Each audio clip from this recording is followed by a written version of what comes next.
Assalamualaikum warahmatullahi wabarakatuh. Kami dari kelompok 4, mata kuliah Farmasi Instrumen ingin membahas tentang spektroskopi emisi yang beranggotakan Salsabila Rahma, Pratiwi Aprilera, dan Dea Putri Bertuah. Di sini kami ingin menjelaskan yang pertama prinsip dasar, instrumen, cara kerja, dan analisis.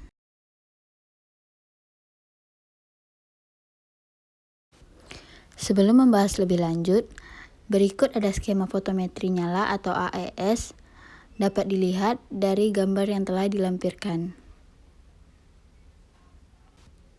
Yang pertama, atomizer, piranti atau device untuk merubah materi menjadi atom-atom bebas. Karena umumnya atom-atom berada dalam keadaan berikatan pada suhu rendah, maka umumnya melibatkan suhu tinggi. Atomizer untuk spektroskopi emisi terjadi perubahan dari materi atom bebas dalam keadaan excited state. Atomizer berfungsi ganda. Selain untuk otomasi unsur, juga berfungsi sebagai sumber radiasi. Selanjutnya, nyala api. Terdapat nebulizer dan spray camber seperti apa yang ada dalam AAS. Tidak semua atom dapat diatomisasi dengan nyala api untuk keperluan spektroskopi emisi.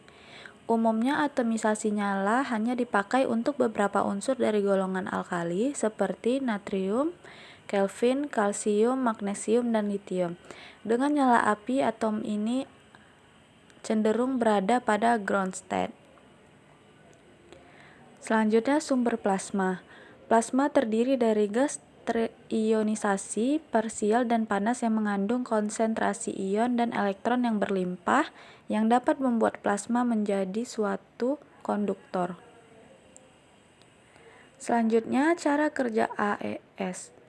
Yang pertama, flame emission spectroscopy. Sampel akan dibakar menggunakan flame atau api hingga menjadi gas. Panas dari flame akan menguapkan larutan dan memutus ikatan kimia untuk membentuk atom yang bebas. Energi panas juga mengeksitasi atom ke excited state yang akan mengisikan cahaya ketika atom-atom tersebut kembali ke ground state.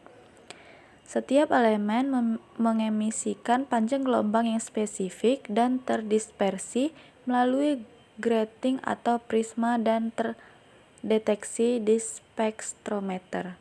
Selanjutnya ada Inductive Coupled Plasma Atomic Emission Spectroscopy.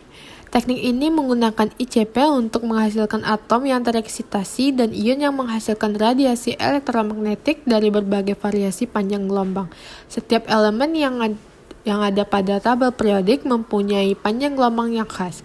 Detektor pada ICP terletak di bawah dan mendeteksi panjang gelombang dan juga intensitasnya, serta menghitung jumlah masing-masing elemen yang terdapat pada sampel. Selanjutnya yang ketiga ada Spark and Arc Atomic Emission Spectroscopy atau ARC Spectroscopy.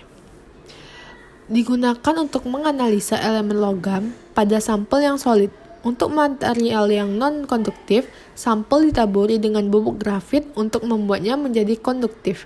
Pada metode ARC tradisional, sampel solid dihancurkan selama analisa.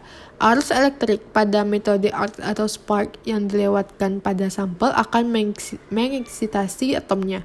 Atom yang akan dianalisa memiliki karakteristik panjang gelombang tertentu yang akan terdispersi pada monokromator dan akan terdeteksi.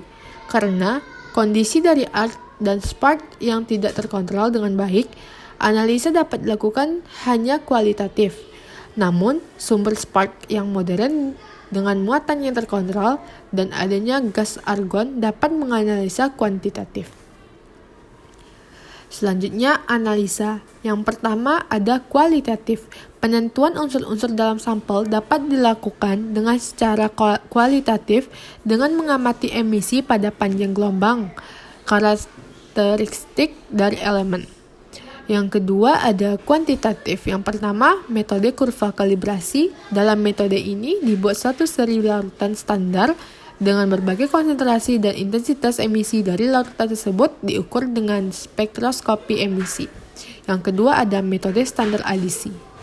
Sekian dari kelompok kami, terima kasih.